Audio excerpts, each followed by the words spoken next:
प्रदूषण मुक्त घर गोबर से घर बना रहा है रोहतक का रहने वाला एक शख्स। गोबर से सीमेंट व ईंट बनाकर बचा रहा है वातावरण। प्राकृतिक प्रेमियों को गोबर से ईंट बनाकर घर बनाने की दे रहा है ट्रेनिंग। हरियाणा के रोहतक में एक शख्स इन दिनों दूर दराज में काफी चर्चा का विषय बना हुआ है।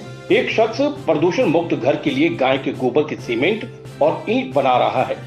ये लोगों को इको फ्रेंडली घर बनाने के लिए उत्साहित कर रहा है। साथ में ये लोगों को गोबर की ईंट बनाने की ट्रेनिंग भी दे रहा है। आपको ये जानकर थोड़ी हैरानी जरूर होगी कि कैसे गोबर से घर बनाता है, मगर ये सच्चाई है। गोबर से सीमेंट और ईंट से बने घर लोगों को पसंद आ रहे हैं। इसमें सिर्फ गोबर, जिप्सम, मिट्टी का इस्तेमाल होता है और इन्हें पकाने के लिए पानी और ईंधन भी नहीं लगता। गोबर से बने घर बिल्कुल ठंडक देने वाले हैं। जहां गर्मी के इस मौसम में बाहर का तापमान 40 डिग्री से पार चल रहा है, वहीं गोबर से इको फ्रेंडली घर का अंदर का तापमान 10 डिग्री तक कम है। ये इको फ्रेंडली घर गर्मियों में ठंडे और सर्दियों में गर्म होते हैं। गाय के गोबर से सीमेंट और ईंट बनाने वाले डॉक्टर शिव दर्शन मलिक से हमारी खास बातचीत हुई, जिसमें उन्होंने बताया कि ये कैसे इन्होंने ये आइडिया इजाद किया। मलिक ने बताया कि उन्होंने केमिस्ट्री में पीएचडी की हुई है। उन्होंने मुरथल टेक्नोलॉजी यूनिवर्सिटी में 3 साल का अध्यापन कार्य किया है। वे एक बार अमेरिका गए तो वहां उन्होंने देखा कि वहां लोग इको फ्रेंडली बोर्ड से घर बना रहे हैं। उन्होंने पहले यहां आकर पहले गोबर के उपलों से बिजली बनाने का काम किया। उसके बाद गोबर और जिप्सम से घर बनाया। उसके बाद गाय के गोबर और जिप्सम से सीमेंट और ईंट बनाई। वे ईंट बनाने की इको फ्रेंडली घर बनाने वाले लोगों को 3 दिन की ट्रेनिंग देते हैं, जिसकी वे फीस लेते हैं। पहले समय में लोग गोबर और मिट्टी के घर बनाते थे जो इको फ्रेंडली थे। उसी आधार पर ये शुरुआत की है। इससे आपका वातावरण दूषित नहीं होता। इन ईंटों के लिए कोई पानी नहीं चाहिए और ना इन्हें पकाने के लिए ईंधन। ये घर कार्बन डाइऑक्साइड को अपने अंदर सोख लेते हैं। ये घर आपको ठंडक देने वाले होते हैं। मैं डॉक्टर शिवदर्शन मलिक, ज़िला रोहतक, हरियाणा का रहने वाला हूँ। और बचपन जो मेरा था, जो मेरी स्टडी हुई थी वो गुरुकुल में हुई थी, कुंभाखेड़ा। उसके बाद मैंने पीएचडी की केमिस्ट्री में, बीएससी ऑनर्स किया, एमएससी किया, पीएचडी केमिस्ट्री की। उसके बाद कुछ टाइम के लिए मैंने जॉब भी की। मुरथल इंजीनियरिंग कॉलेज में 3 सेमेस्टर मैंने पढ़ाया। लेकिन वहाँ पे जो मुझे था जॉब सेटिस्फेक्शन नहीं हुआ कि एक इलेक्ट्रॉन यहाँ से निकल के यहाँ के चला गया, यहाँ पे चला गया। तो मैंने सोचा कि अगर मैं पीएचडी हूँ तो मुझे खुद का काम करना चाहिए, स्वावलंबी बनना चाहिए। तो उसके बाद मैंने खुद का काम शुरू किया।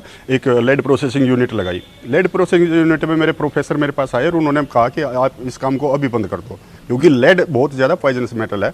आप तो बोलोगे मैं ऑफिस में बैठ जाऊँगा, आपके जो स्टाफ है जो काम करता है उनको लेड पॉइजनिंग होगी तो कौन जिम्मेवार होगा। तो मैंने उसी टाइम पे वो अपना लेड प्रोसेसिंग यूनिट उसी टाइम पे मैंने बंद कर दिया। उसके बाद मैंने सोचा कि अब क्या किया जाए। तो उस टाइम पे मेरा ध्यान था वो गया अपने बिटोड़ों की तरफ।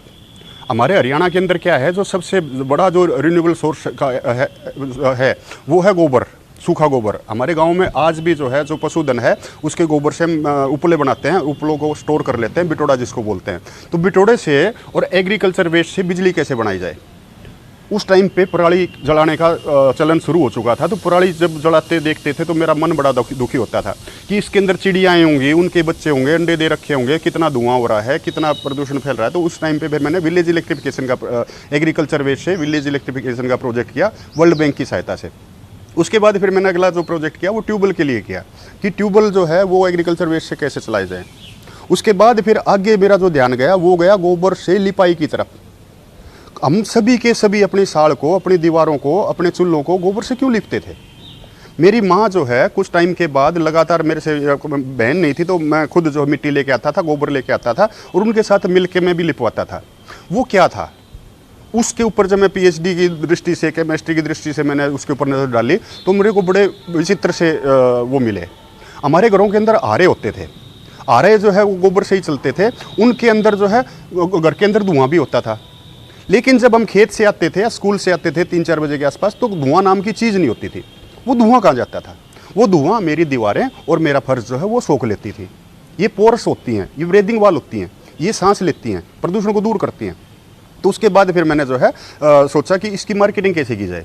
तो इसके लिए मैंने फिर एक उत्पाद बनाया वैदिक प्लास्टर, जिसके अंदर मैंने जिप्सम, गोबर, मिट्टी, ग्वारगम, नींबू का शहद वगैरह डाला और उसकी फिर मैंने मार्केटिंग स्टार्ट की। लेकिन जब मैंने मार्केटिंग स्टार्ट की तो उस टाइम पे मेरा गौशाला में आना जाना हुआ।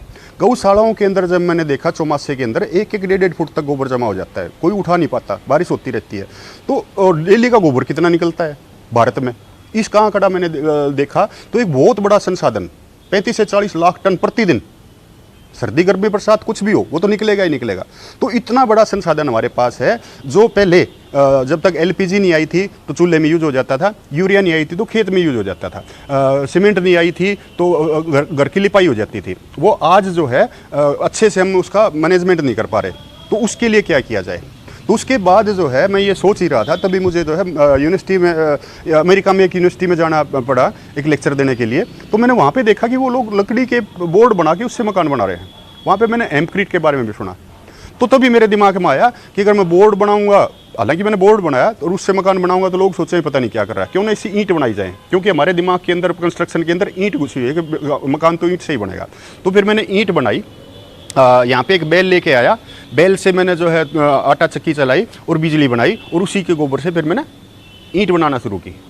अब वो जो बिजली थी वो बनी, लेकिन वो इकोनॉमिकल नहीं थी, क्योंकि बैल के ऊपर एक आदमी रखना पड़ेगा, आदमी को भी 10,000 रुपये देने पड़ेंगे और 10,000 की बैल बिजली नहीं बना पाएगा। तो फिर मैंने क्या किया कि उसके गोबर से ईंटें बनानी शुरू की।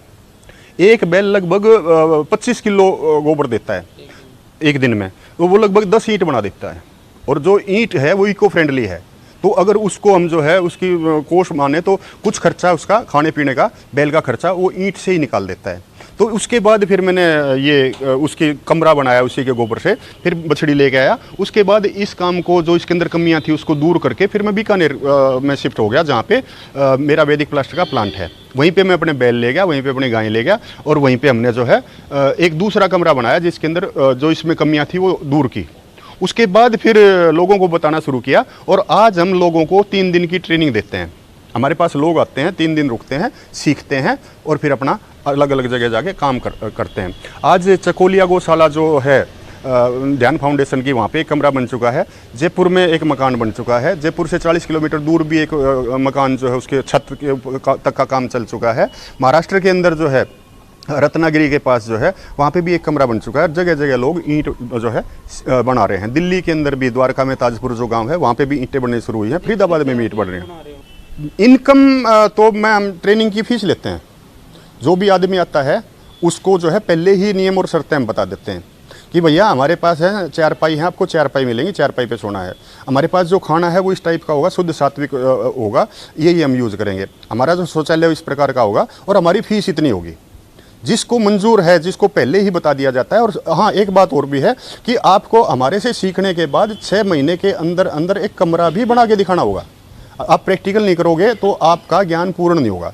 उसके बाद जब आप 6 महीने के बाद कमरा बना लेते हो, उसके बाद आप इसका व्यापार करना शुरू कर सकते हो। आप इससे गमले भी बना सकते हो, आप इससे और भी चीज़ें बना सकते हो। तो हम उनको 6 महीने तक फ्री कंसल्टेंसी भी देते हैं। ईंट जैसे आप देख रहे हो, ये मिश्रण है। ईंट 3 टाइप की होती हैं। एक टोटल जो है बिल्कुल वाटरप्रूफ होती है, एक सेमी वाटरप्रूफ होती है और एक ब्रीदिंग वाल जिसको मैं बोलता हूँ। जो नमी ज़्यादा आएगी तो नमी को सोख लेगी, नमी कम होगी तो नमी को छोड़ देगी। नमी हमारे स्वास्थ्य के लिए बहुत ज़रूरी है। अगर ड्राई एयर के अंदर हम सांस लेते हैं तो हमारे नकचीर वगैरह आ जाती है, इसलिए नमी होगी तो स्वास्थ्य हमारा ठीक रहेगा। तो ये दूसरे तीसरे टाइप की ईंट हैं जो प्योर गोबर और मिट्टी से ही बनती हैं। उसके अंदर और कुछ हम नहीं मिलाते प्रकृति, क्योंकि इसके अंदर जो है जो पानी है उसका भी प्रयोग नहीं होता। जो गोबर में पानी है उसी से हम ईंट बना लेते हैं, उतना ही पानी चाहिए। जो मिट्टी है वो भी हम तालाब से लेते हैं, इधर लेते हैं, उसको भी डाल के मिक्स करके और फिर इसको सांचे में डाल देते हैं। सांचे से सिर्फ निकाल के इसको धूप में सुखाते हैं। एक भी बूंद पानी का और एक भी कैलोरी ईंट का, हमें एक दाना भी लकड़ी का या कोयले का या डीजल या किसी भी फ्यूल का लगता ही नहीं। सिर्फ सूरज की धूप से वो सूख जाती है। तो टोटली इको फ्रेंडली ये हमारा प्रोडक्ट है। SS शर्मा की रिपोर्ट।